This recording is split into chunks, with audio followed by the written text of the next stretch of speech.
Sa pagtatapos nga ng ating huling video kung saan magsisimula na ang Japan Crisis Arc, ay i-review naman natin ang susunod na episode o ang chapter 133 sa manhwa ng Solo Leveling. Ito nga pala si JB Habi, sit back and relax and enjoy the video. Nagsimula ang panel sa bansang Japan kung saan ang mga reporter ay nag-uulat mula sa helicopter at wika ng isang reporter. Ang mga higanting ito ay sinisira ang buong lugar na para bang gusto nilang burahin ang bansang Japan, at ang masama pa, kumakain din sila ng tao. Wika ng kameraman, ibig mo bang sabihin pati tayo kakainin nila? Sagot ng isa, magiging ligtas tayo basta hindi tayo abot ng mga ito.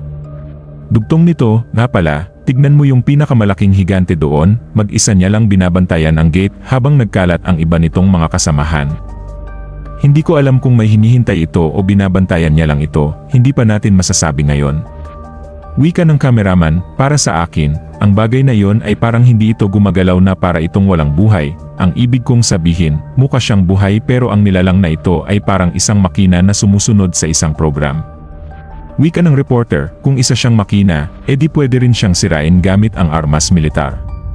Sa ngayon, 2 pa lang ang napapabagsak nila mula sa 31 na mga higante na lumabas sa gate. Dugtong na tanong nito, gaano na ba katagal simula nung dungeon break?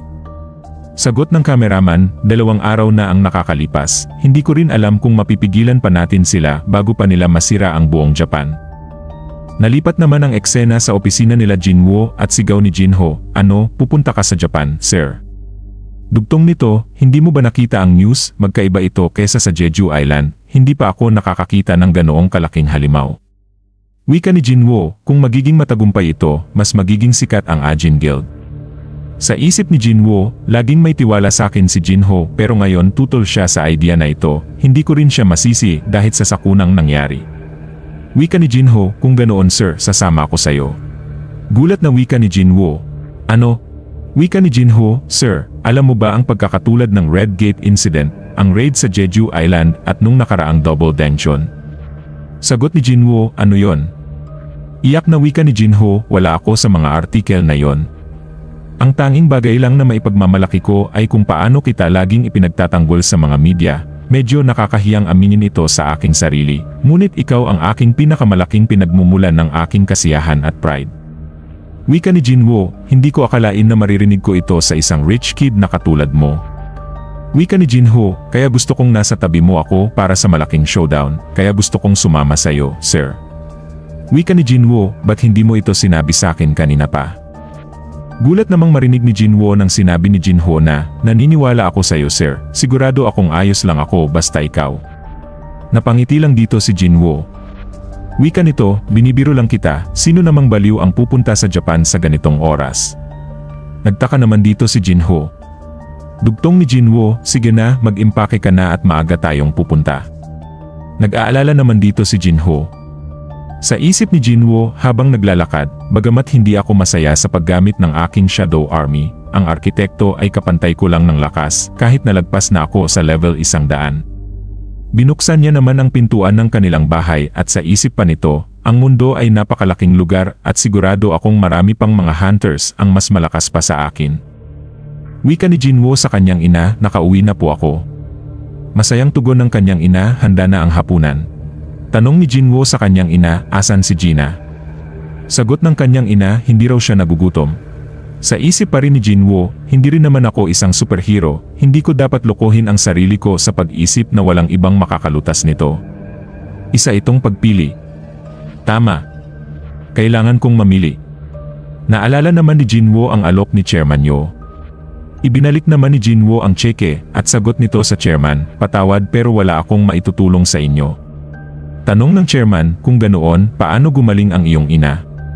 Sagot ni Jinwoo, kung alam ko lang Mr. Chairman, at kung gusto kong kumita ng malaking pera para sa kaalaman na ito, edi hindi na sana tikom ang bibig ko hanggang ngayon. Nagpaalam naman si Jinwoo at wika ng chairman, naiintindihan ko.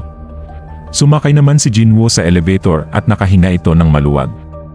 Wika nito, ama pa rin siya ni Jinho, at hindi ko pa siya lubos na kilala, hindi ko rin alam kung may sakit ba talaga siya o may binabalak lang ito. Iilan na lang din ang natitirang elixir of life sa akin, kaya kailangan kong maging maingat sa paggamit dito. Alam kong maganda ang alok ng chairman pero hindi iyon sapat para mabago ang isip ko. Kung ito ang mga pagpipilian ko, ang pipiliin ko na lang na. Natigil naman dito si Jinwoo at wika nito sa kanyang ina. Inay, mukhang kailangan kong umalis. Sa isip nito na, marami pang mga hunters ang mas malakas sa akin, kaya kailangan kong magpalakas pa para sa mga susunod na mga laban. Wika naman ng kanyang ina, ang iyong ama ay madalas ding umalis sa kalagitnaan ng hapunan kapag may natanggap siyang tawag mula sa mga sunog. Tutulong ako mag-empake ng gamit mo pagkatapos ng hapunan. Binisita naman ni Jinwoo si Gina sa kanyang kwarto at nakahiga lamang si Gina sa kanyang kama. Wika ni Jinwoo, tulog ka na ba? Sagot ni Gina, oo. Wika ni Jinwoo, pwede ba kitang makausap? Sagot ni Gina, kailangan ko ng matulog. Umupo naman ito sa kanyang tabi at sa isip ni Jinwoo, paano ko ba sisimulan ito? Wika ni Jinwoo, nung nakaraan, muntik na ako mamatay. Kinabahan naman ito at napatingin naman si Jinwoo kay Gina. Tugtong nito, ang ibig kong sabihin ay palagi kong nilalagay ang buhay ko sa panganib pero mas delikado na ito. Pero nakakabalik pa rin ako ng buhay, at palagi akong nagpapasalamat na ligtas akong nakakauwi ng bahay. Hinawakan naman ni Jinwoo ang ulo ni Gina at wikang, sigurado akong babalik din ako mula sa raid na ito. Salamat Gina. Maraming salamat sa hindi pagpigil sa akin sa mga lumipas ng mga taong iyon. Napaiyak naman si Gina at wikang, alam kong pupunta ka pa rin. Sagot ni Jinwoo, babalik din ako at huwag kang mag-alala, sisiguraduhin kong ligtas ka kahit na nasa malayo ako. Itinalaga naman ni Jinwoo si Beru kay Gina para sa proteksyon nito. Nalipat naman ang eksena sa asosasyon at makikita dito si Chairman Go. Naka-broadcast din ito sa balita. Tinawag na rin ni Chairman Go si Jinwoo. Nagsalita na rin si Jinwoo na pupunta siya sa bansang Japan. At dito nagkasundo na ang dalawa. Nalipat naman ang eksena sa airport kung saan ito ang araw ng pagpunta nila Jinwoo at Jinho sa bansang Japan. Dito ipinakilala ang Ajin Guild. Na ang Guild Master ay ang Esrang Hunter na si Sung Jinwoo. At ang Deputy Guild Master na si Yu Jinho. At dyan natatapos ang episode o ang chapter 133 sa manhwa ng solo leveling at see you sa mga susunod na mga chapter.